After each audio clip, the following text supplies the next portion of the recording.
जय श्रीमन्नारायण।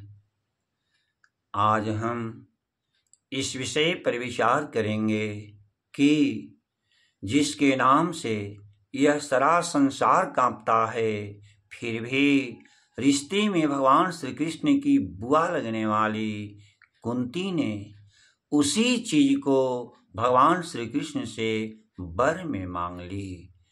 तो आए हम इस विषय पर श्रवण करें कि कुंती ने क्या वर मांगा। जो हम भगवान के श्री विग्रह के पास उपस्थित होकर, मंदिर में उपस्थित होकर हाथ जोड़ते हुए भगवान से यह प्रार्थना करते हैं कि भक्त जनों के संकट क्षण में दूर करे, ओम जय जगदीश हरे। अर्थात हे प्रभु, हम सभी भक्तों के कष्ट को आप दूर करें एवं हमें सुख एवं शांति को प्रदान करें।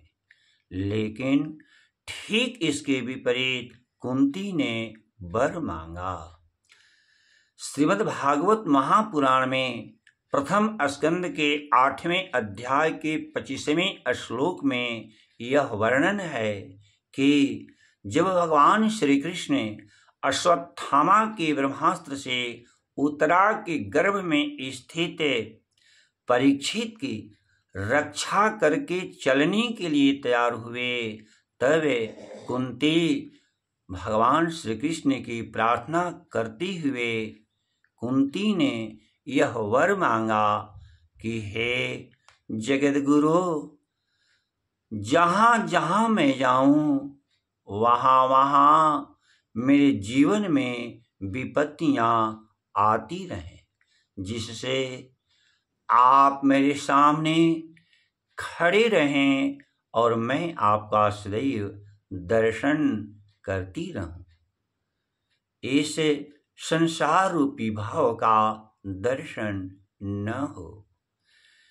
विपद है संतुता शश्वत तत्र तत्र जगद्गुरो, भवतो दर्शनम जत स्याद पुनर्भव दर्शनम।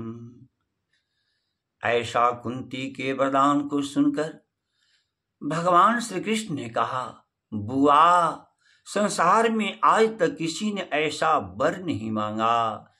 किसी ने ऐश्वर्य मांगा, तो किसी ने पद मांगा, तो किसी ने पुत्र मांगा, तो किसी ने सुख एवं शांति को मांगा, तो किसी ने मोक्ष को मांगा।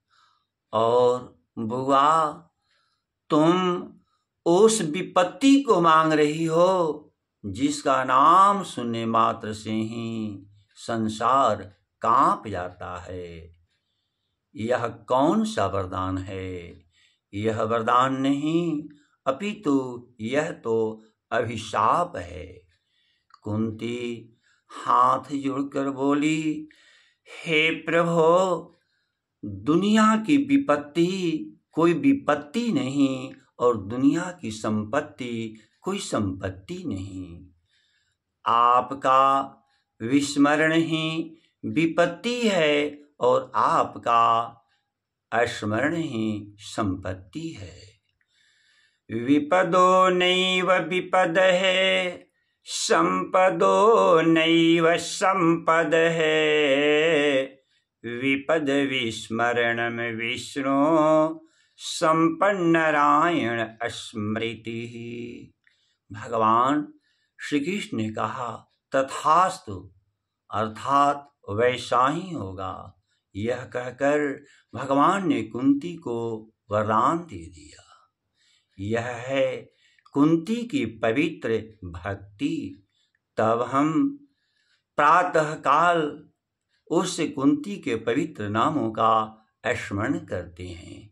अहल्या, द्रौपदी, तारा, कुंती, मंदोदरी तथा पंचकन्या स्मरेत प्रातः सर्वपातक शांत। अतः दुख से घबराना नहीं चाहिए। उस दुख को भी भगवान का प्रसाद मानकर प्रेम पूर्वक उसे स्वीकार करना चाहिए, क्योंकि पापों को नष्ट करने के लिए ही और अंतःकरण को पवित्र करने के लिए ही जीवन में दुख आती है। अंत में सबके मंगल की कामना करता हूँ। ओम स्वस्ति।